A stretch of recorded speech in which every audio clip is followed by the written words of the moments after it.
सिद्धार्थ रुक्मिणी के घर से निकलकर एसटीएस सेंटर की ओर जा रहा था, जहां पर उसे चंदन के साथ इस्मा के बारे में चर्चा करनी थी कि आखिर उसे पकड़ा कैसे जाए। क्योंकि इस्मा को पकड़ने में देरी का मतलब था पूरे जयपुर को संकट में डालना। इसलिए सिद्धार्थ जल्द से जल्द इस्मा वाला मैटर सॉल्व करना चाहता था। वह भी जयपुर ट्रोमा केयर से थोड़ा ही आगे पहुंचा था कि तभी उसे अचानक से ऐसा एहसास हुआ कि कोई उसका पीछा कर रहा है, और उसने गुल्लू को उतारकर अपना पीछा करने वाले को देखने की कोशिश की। तभी उसके ऊपर हमला हो गया था। किसी ने उसके पीछे लोहे की रॉड से हमला कर दिया था और सिद्धार्थ नीचे गिर गया था। लेकिन जब सिद्धार्थ नीचे गिर रहा था तो उसने अपने ऊपर हमला करने वाले को पहचान लिया था। उसके ऊपर हमला करने वाला आदमी और कोई नहीं बल्कि ईटानगर में उसकी जिंदगी में आग बोने वाला और उसके साथ साथ सुकृति के भाई करणवीर और करणवीर के साले रंजीत को मारने वाला इंस्पेक्टर विदित था। उसने दाढ़ी और बाल बढ़ा रखे थे, लेकिन फिर भी सिद्धार्थ ने उसे पहचान लिया था। तुम यहाँ कैसे और मुझे ढूंढा कैसे? सिद्धार्थ ने विदित से सवाल किया, लेकिन विदित ने सिद्धार्थ के सवाल का जवाब देने से पहले ही सिद्धार्थ के ऊपर एक स्प्रे मार दिया था और उस स्प्रे के नाक में जाते ही सिद्धार्थ बेहोश हो गया था। इसको उठाओ और अड्डे पर लेकर चलो, इसकी वजह से मेरी पूरी जिंदगी बर्बाद होने वाली थी, विदित ने जोर से कहा। और उसके इतना कहने के बाद 4 से 5 मुस्टंडे बाहर आ गए थे। विदित ने सिद्धार्थ की ताकत देख रखी थी, इसलिए वह अकेला नहीं आया था। अगर वो सिद्धार्थ को काबू करने में कामयाब ना होता तो उसके लोग उसकी मदद करने वाले थे, लेकिन उसने बहुत आसानी से सिद्धार्थ के ऊपर काबू पा लिया था। सिद्धार्थ ने जब अपनी आंखें खोली तो उसने अपने आप को कुर्सी से बंधा हुआ पाया। गुल्लू उससे थोड़ी ही दूर पर आराम से बैठा हुआ था। उसके चेहरे पर सिद्धार्थ को किसी भी तरह का डर नहीं दिखाई दे रहा था। गुल्लू को सही सलामत देखकर सिद्धार्थ की जान में जान आई, और उसके बाद जब उसने इधर उधर देखा तो पाया कि विदित उससे कुछ ही दूरी पर खड़े होकर किसी से बातें कर रहा था। इसको तोड़ दूं या फिर पहले इससे पूछूं कि इसने मुझे ढूंढा कैसे, और क्या इसने योगेंद्र सिंह को ये बात बताई है या नहीं? सिद्धार्थ अपने आप से बुदबुदाते हुए बोला। सिद्धार्थ जिस रस्सी से बंधा हुआ था वो उस रस्सी को बहुत आराम से तोड़ सकता था। खून निकालने से पहले इंफॉर्मेशन निकालना बेस्ट होता है। सिद्धार्थ के कानों में गुल्लू की आवाज सुनाई पड़ी, और जब सिद्धार्थ को यह मालूम चला कि गुल्लू भी यही चाहता है तो उसने घबराने का नाटक करते हुए कहा, इंस्पेक्टर साहब, एक बार मेरी बात तो सुनो। सिद्धार्थ के ऐसे घबरा कर बोलने से फोन पर बात कर रहे इंस्पेक्टर विदित के चेहरे पर एक डेविल स्माइल आ गई थी। वीडियो कॉल पर आइए, मैं उसकी हालत दिखाता हूँ, विदित ने फोन पर बात कर रहे आदमी से कहा, और उसके बाद वो चलकर सिद्धार्थ के पास आ गया था। उसने ऑडियो कॉल को वीडियो कॉल में कन्वर्ट कर दिया था।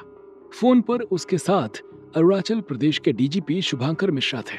उसने बैक कैमरा फ्लिप करके शुभांकर को सिद्धार्थ का चेहरा दिखा दिया था, और सिद्धार्थ का चेहरा देखने के बाद डीजीपी शुभांकर मिश्रा खुशी से फूल उठा था। मुझे करोड़ों के साथ सर्विस एक्सटेंशन और तुम्हें करोड़ों के साथ डीजीपी बनने से अब कोई नहीं रोक सकता विदित। मैं होम मिनिस्टर साहब को इस बारे में सूचना देता हूँ, और अगली फ्लाइट से हम जयपुर आ रहे हैं। तब तक तुम इसे संभाल कर रखना। इतना कहकर शुभांकर मिश्रा ने फोन काट दिया था। शुभांकर मिश्रा के फोन काटने के बाद विदित ने वहां रखी हुई कुर्सी उठा ली थी और आकर सिद्धार्थ के सामने बैठ गया था। लंबी लंबी बातें करने वाला जब कानून के फंदे में फंसता है तो ऐसे ही में भी आता है सिद्धार्थ। इंस्पेक्टर विदित ने सिद्धार्थ की ओर देखते हुए कहा। उसे सिद्धार्थ का चेहरा उतरा हुआ दिखाई दे रहा था। आपने मुझे ढूंढा कैसे? सिद्धार्थ ने इंस्पेक्टर विदित से सवाल पूछते हुए कहा। आम खा, पेड़ ना गिन मेरे भाई। गोली खा, ये मत सोच कि मैं तुझे मारने के लिए कैसे आ गया। इंस्पेक्टर विदित ने सिद्धार्थ का मजाक उड़ाते हुए कहा। उसे लग रहा था कि उसने सिद्धार्थ के ऊपर काबू पा लिया है, लेकिन वो इस बात से बिल्कुल अनजान था कि सिद्धार्थ चाहे तो उसे 1 मिनट के अंदर धूल चटा सकता है। वो तो बस उसके साथ खेल रहा है। मुझे मारना मत साहब, मैंने आपका क्या बिगाड़ा है जो आप मेरी जान के पीछे पड़े हुए हो? मैंने इसीलिए अपना गांव छोड़ दिया था कि मुझे सुकून की नींद मिल सके। मुझे छोड़ दीजिए प्लीज, सिद्धार्थ ने रुआसी आवाज में विदित से कहा। लेकिन इससे पहले विदित सिद्धार्थ को कुछ जवाब देता कि उससे पहले ही सिद्धार्थ को गुल्लू की तंज भरी हुई आवाज सुनाई पड़ी। बस कर भाई, बस कर, इतना एक्टिंग ना कर। वरना तेरा नाम मुझे अवार्ड के लिए भेजना पड़ेगा, और उन्होंने तेरी ये क्लिप देख ली तो एक आध चपटा अवार्ड तुझे दे ही देंगे। गुल्लू ने जिस टोन के साथ सिद्धार्थ से ये बात कही थी, उसे सुनकर सिद्धार्थ की हंसी ही छूट गई थी, लेकिन उसने अपने आप को संभाल लिया था, क्योंकि उससे विदित का गुस्सा बढ़ सकता था, और इससे विदित ने उसे कैसे ढूंढा ये जानने की बात अधूरी रह सकती थी। तू मरेगा सिद्धार्थ, तेरी वजह से पिछले 20 दिनों में मैंने जो फील किया है वो मैंने पिछले 10 सालों में भी फील नहीं किया था। तेरे भागने के बाद मेरी जितनी बेइज्जती हुई है उन सब का चुन चुन के बदला लूंगा मैं। विदित ने सिद्धार्थ की ओर देखते हुए कहा, मैंने आपकी बेइज्जती करने की कोशिश नहीं की थी इंस्पेक्टर साहब, मैं तो बस अपनी जान बचाकर भागा था। मैंने आरंभ को भी नहीं मारा था, आरंभ को तो गुरचरण ने मारा था। फिर मुझे नाहक में बलि का बकरा क्यों बनाया जा रहा है? सिद्धार्थ ने विदित से कहा। गुल्लू ने उसे जो चपटा अवार्ड देने की बात कही थी वो गलत नहीं कही थी। सिद्धार्थ जितनी नौटंकी कर रहा था उसे देखकर कोई भी ये बात कह सकता था। इसका फैसला मिनिस्टर साहब करेंगे, वो आ रहे हैं। उसके बाद वो फैसला करेंगे कि तुझे सजा देनी है या मारना है। विदित ने सिद्धार्थ से कहा और वहां से जाने लगा था। आपको जो करना हो मेरे साथ कर लेना, लेकिन कम से कम ये तो बताते जाओ कि आपने मुझे ढूंढा कैसे। सिद्धार्थ ने विदित से फिर से वही सवाल दोहराते हुए कहा, यह बात भी तुझे तभी पता चल जाएगी जब मिनिस्टर साहब यहाँ आ जाएंगे। विदित ने सिद्धार्थ को जवाब देते हुए कहा। सिद्धार्थ को जब ये लगा कि विदित उसे कुछ नहीं बताने वाला है तो उसने फिर अपना टोन चेंज कर लिया था।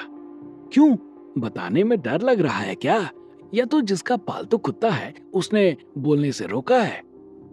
सिद्धार्थ ने विदित को हिकारत भरी नजरों से देखते हुए कहा, और उसके इतना कहते ही विदित का दिमाग फिर गया था। जो सिद्धार्थ अभी डर डर के बातें कर रहा था, उसे इतनी बेखौफ तरीके से बात करते देखकर विदित को ऐसा लगा कि जैसे किसी ने उसे थप्पड़ मार दिया हो। साले, तेरी इतनी हिम्मत कि तू मुझे पालतू कुत्ता बोलेगा? दांत पीसते हुए विदित ने इतना कहा, और उसके बाद उसने सिद्धार्थ के सीने पर एक लात जड़ दी थी, और उसके लात जड़ने के बाद सिद्धार्थ नीचे गिर गया था। अब सिद्धार्थ का गुस्सा चरम सीमा पर पहुंच चुका था। अब इसका बहुत हुआ, सिद्धार्थ ने अपने आप से कहा, और उसके बाद गुल्लू की ओर देखा तो गुल्लू मुस्कुरा उठा था। रगड़ दो भाई, और क्या? सिद्धार्थ को गुल्लू की आवाज सुनाई पड़ी, और उसके इतना कहते ही सिद्धार्थ ने मार्शल आर्ट्स की शक्ति का ध्यान करते हुए अपने हाथों में बंधी हुई रस्सी को तड़ाक से तोड़ दिया था और उठकर खड़ा हो गया था। जिस समय सिद्धार्थ उठकर खड़ा हुआ था उस समय विदित की पीठ सिद्धार्थ की तरफ थी, लेकिन उसके जो आदमी थे उनका मुंह सिद्धार्थ की तरफ ही था। इसलिए जब उन्होंने सिद्धार्थ को खड़े होते देखा तो उनके चेहरे की रेखाएं ही बदल गई थी और वो एकदम से घबरा गए थे। उनके चेहरे की रेखाएं बदलते देखकर जब विदित पीछे घुमा तो सिद्धार्थ को खड़ा देखकर उसकी भी हवा टाइट हो गई थी। ऐसा कैसे हो सकता है? विदित ने अपने आप से बुदबुदाते हुए कहा, और फिर सिद्धार्थ की ओर दौड़ पड़ा था। लेकिन जैसे ही वो सिद्धार्थ के पास पहुंचा, सिद्धार्थ ने एक घूंसा उसके जबड़े पर जड़ दिया था, और उसके घूंसा जड़ते ही विदित हवा में गुलाटियां खाते हुए दूर जा गिरा था। विदित को हवा में गुलाटियां खाकर दूर गिरते देखकर उसके आदमी चौंक गए थे और वो एक साथ सिद्धार्थ की तरफ दौड़ पड़े थे। वो सिद्धार्थ को मारने की कोशिश कर रहे थे, लेकिन सिद्धार्थ उनके दांव को ऐसे काट रहा था कि जैसे उसे पहले से ही मालूम हो कि वो लोग किस तरफ अपना हाथ घुमाने जा रहे हैं। विदित के आदमियों ने तमाम कोशिश कर ली थी, लेकिन सिद्धार्थ को मारना तो दूर की बात, वो सिद्धार्थ को छू तक नहीं पाए थे। सिद्धार्थ ने उन्हें मार मार कर पस्त कर दिया था। वो पांचों लोग सिद्धार्थ के हाथों मार खाकर निढाल हो चुके थे। विदित को सिद्धार्थ ने ऐसा मुक्का मारा था कि एक ही मुक्के के बाद वो उठ नहीं पाया था और उसी जगह पर पड़ा हुआ था जहां वो पहले जाकर गिरा था। क्या हुआ विदित साहब, निकल गई सारी हेकड़ी? मैं कब से माफी मांग रहा हूँ और आप हो कि माफी देना तो दूर की बात, उल्टा मुझे मारने की बात कर रहे थे, सिद्धार्थ ने विदित से कहा। लेकिन इससे पहले विदित उसके सवाल का कोई जवाब देता कि उसके एक आदमी ने फिर से सिद्धार्थ के ऊपर लोहे के पाइप से हमला कर दिया था। लेकिन ये क्या, पिछली बार लोहे के पाइप के वार से बेहोश हो जाने वाले सिद्धार्थ को इस हमले से कोई फर्क ही नहीं पड़ा था। उल्टा वो लोहे का पाइप जिससे सिद्धार्थ के ऊपर हमला हुआ था वो मुड़ गया था। उस लोहे के पाइप को मुड़ते देखकर सिद्धार्थ के ऊपर हमला करने वाले की हालत ही खराब हो गई थी। वो पाइप वहीं छोड़कर लंगड़ाते हुए भाग खड़ा हुआ था। उसके जाने के बाद सिद्धार्थ ने फिर से विदित की ओर देखा और बोला, कैसे कैसे चमचे पाल रखे हैं तूने विदित खंडूरी, जो तुझे मुसीबत में छोड़कर भाग जाते हैं। अब चल बता दे कि कैसे ढूंढा था मुझे, वरना तेरे सिर को ऐसे फोड़ूंगा जैसे दरियाई घोड़ा कद्दू फोड़ता है। इतना कहकर सिद्धार्थ ने विदित के सिर को अपने हाथों से दबाना शुरू कर दिया था और सिद्धार्थ के दबाने की वजह से विदित के सिर की नसें बाहर आने लगी थी और उसका चेहरा लाल होने लगा था। मुझे मार दो सिद्धार्थ, कोई फर्क नहीं पड़ता, लेकिन फिर तुम ये समझ लेना कि तुम भी बच नहीं पाओगे। मेरे मरने के बाद भी योगेंद्र सिंह तुम्हारा पीछा नहीं छोड़ेगा। वो तुम्हें पनाह देने वाले अभिमन्यु, उसकी बीवी वेदिका, उसके चाचा बीरेन शर्मा, गुरबचन और रुक्मणी, कार्तिक, किसी को भी जिंदा नहीं छोड़ेगा। ये सब लोग योगेंद्र सिंह के निशाने पर हैं। विदित ने सिद्धार्थ की ओर देखकर कराहते हुए कहा। विदित ने जब योगेंद्र सिंह के नाम की धमकी देते हुए उससे जुड़े सभी लोगों का नाम लिया तो सिद्धार्थ के होश उड़ गए थे। विदित ने जो उसे इतनी डिटेलिंग के साथ धमकी दी थी, उसे सुनकर सिद्धार्थ ये समझ चुका था कि हो ना हो या तो विदित ने उसे कई दिनों पहले ही ढूंढकर उसकी रेकी की है, या फिर कोई अंदर का आदमी उससे मिला हुआ है जिसने विदित को उससे जुड़ी हुई जानकारी मुहैया कराई है। किसने बताया ये सब तुमको? विदित की बात सुनकर सिद्धार्थ ने उसके गले को दबाते हुए कहा, लेकिन विदित ने सिद्धार्थ के चेहरे पर फैला हुआ डर महसूस कर लिया था और उसके बाद उसने ठहाके मारकर हंसना शुरू कर दिया था। उसे अब सिद्धार्थ से डर नहीं लग रहा था, बल्कि उसकी हंसी सिद्धार्थ को डरा रही थी। क्या हुआ सिद्धार्थ? रुक क्यों गए? फोड़ दो ना मेरे सिर को कद्दू की तरह, जैसे वो कौन सा जानवर तुमने बताया था? हाँ, दरियाई घोड़ा। दरियाई घोड़ा फोड़ता है। कहते हुए विदित और तेज हंसने लगा था और उसके साथ जो उसके मरणासन आदमी पड़े थे उन्होंने भी हंसना शुरू कर दिया था। उनकी हंसी वहां की फिजाओं में घूमती हुई चली गई थी।